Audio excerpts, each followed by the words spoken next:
Hi everyone, today we're going to talk about exploration. Exploration is one of the pillars of Endless Space 2 gameplay. You begin on a single system, but you need to explore the galaxy to find new systems to colonize, to resources to exploit, other factions to conquer. Unknown is hidden in Fog of War. Once you've seen something in the galaxy, you keep vision on it, which means you don't need to keep the ships in range of everything you're gonna discover. Once you've seen it once, that's it, you've got it for yourself. You also discovered, once you have a system, all the adjacent star lanes moving away from it. So you start on that system, which is your home planet, contains your home planet. And a lot of the fun of Endless Space 2 will be on exploring the galaxy. So let's dig right in. The best way to explore in Endless Space 2 is by using exploration ships. Exploration ships have a special module that allows them to launch probes in space. But it's actually not the only type of ship that can have probes. So this is a detector, a role exploration, and that will give you access to these improved probes. The other type of ship that can access this module are the hero ships. I can assign probes to this hero ship. It cost me quite a lot of dust to retrofit that. And then I can assign him to my exploration fleet. And suddenly I've got way more probes to use. That's great. Also, because it has a bigger vision range, I can see a neighboring system. That's really good. What are probes good for? They're good for two things. The first thing is you can throw them in space. And they have a lifetime, in this case a lifetime of 5. They will continue for 5 turns progressing into a certain direction, and it will reveal everything. They've got a certain range as well.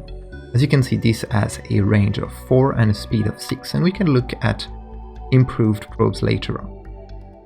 That's one way of using probes. So the more probes you have, the better it is. The other thing is, probes take time to regenerate. So you have a certain number of probes and you've got a cooldown to get them back.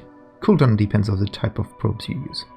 The other thing you can do with probes is you can find out about curiosities in your planets, on your system, on any system actually. To do that, just zoom into that level, and not that level, and click on this icon here. That will send a probe, which will launch an expedition and will tell you more about the curiosity. You've got multiple types of curiosity, but we'll come back to that in a second. The other type of exploration you can do, this time without the probes, is the same curiosities that you see on that views, so these two here, can be researched and add to your build queue from there. It's actually a different way of doing some research, but it's probably not the most efficient, because your probes, they don't cost you upkeep, they don't take you time, they just have a cooldown and they come back automatically. If you spend 3 turns building this or researching these curiosities, it's time you spend not building anything else, so it's feeds you're not gaining basically. So it's very important to keep in mind that it's always usually better to actually build an exploration ship with probes and research curiosities rather than researching them directly in your system. There are multiple types of curiosities in this game. You've got the life form, the subterranean, the ruins. You also have atmospheric, and one specific to the Unfallen faction, the Guardian. All of these can yield you some different findings: anomalies, luxuries or strategic deposits. Some of them have loot, and some of them also have a chance to begin a quest. For example, if I launch a probe there, I might get a luxury loot, a luxury resource deposit, and a quest that starts. It's very important to explore a lot, because quests can give you some very good rewards and you want to know what kind of deposits you've got on different systems to know if it's worth colonizing them or not. Anomalies are a certain type of curiosities, and they all bring different variations to the physics of the planet. You've got three types of anomalies. You've got the beneficial one, which always bring you yields on your physics. For example, the Anton of Rings gives me +2 dust and +1 science per population on that planet. You've got detrimental ones, like the strong magnetic field, which gives a pretty bad nerf on this planet, to be honest. It can be compensated by other anomalies, of course, beneficial. The last type of anomaly are mixed one, which has both a positive and a negative effect on your planet. There are actually technologies to cancel and reduce the detrimental aspect of some detrimental and mixed anomalies, and we're going to look at that in a second. But before, I wanted just to say that don't neglect quest when you want to explore the game, because quest will usually ping you the position of unknown system, and it will ask you to research and go and look for them. So for example, I've got a quest here that asks me to go to Sable, so it might just show me where it is, and I just visited it. Fortunately, it's not great, but it could be a very important system to conquer. Now let's have a look at technologies around exploration. They are all located in the bottom part of the technology circle. Let's look at them in order. I think the matching bacteria is quite interesting, but not always one you want to pick. Obviously, if you've got steps to colonize, that's going to be a choice, but out of the 4 available technologies on this tier of the circle, I would think that baryonic shielding is the most important, because it gives you advanced scanner, which lets you detect and send expeditions to higher level of curiosities. Curiosities have different levels, and you'll need advanced scanners and detection level to explore them, so it's very important. The more advanced they are, the better the reward will be. Don't forget to research these ones. Machine bacteria is very important because it gives you better probes.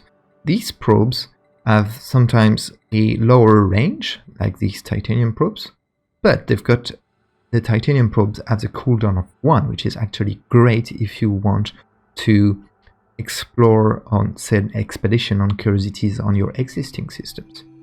The Hyperion probes have a better range, and you've got basically more probes per module, so it's even better.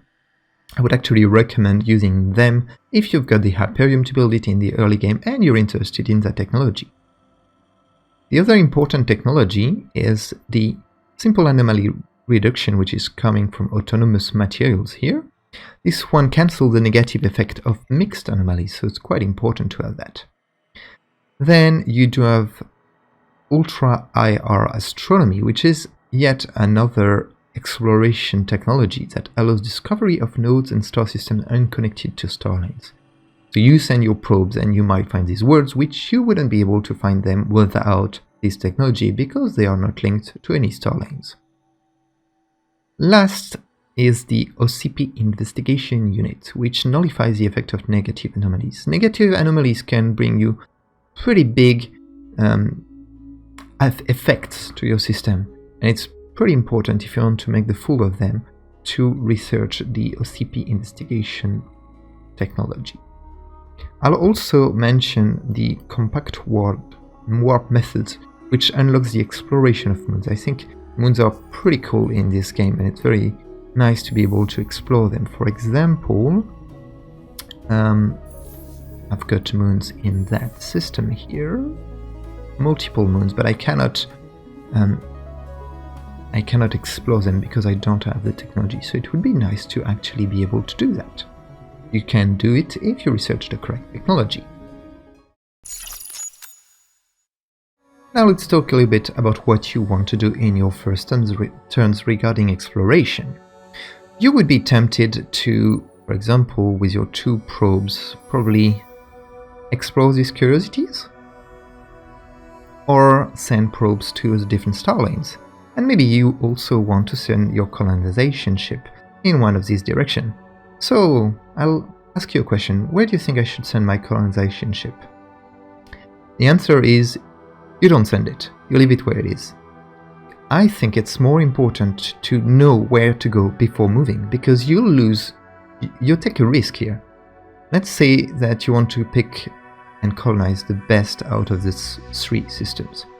You've got 1 chance out of 3 to get it. So if you move there and the best system is at the opposite, it might take you 2, maybe 3 turns to get there. Whereas if you didn't move and you only move in the next turn, it's only going to take you 2 turns. So, some people argue that it's always better if you have curiosities on your starting system to research them. I would say it's not the top priority, because it might give you a negative yield, and that's probably not something you want from the start. So, we've seen this little trick of retrofitting your starting ship with more probe modules, and I think it's a very good thing to do. For example, sometimes, depending on the faction, you only start with 2 probes. With 2 probes you cannot map all of the different star lanes. However, if you retrofit your ship, you can do that. Sorry, yes, I did retrofit that. Now I just need to upgrade it that way. Now I can send my 3 probes in the correct direction, and look at that! I found what looks like a very decent system. It has 1, 2, 3, 4 beneficial anomalies, 1 detrimental anomaly.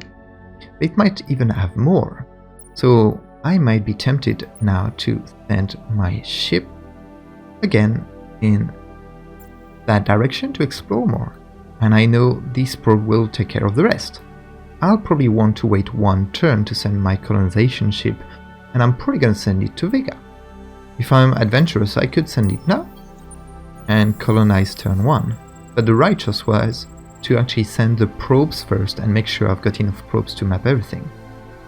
Some people would argue this is a better starting system, or second system, because it has titanium.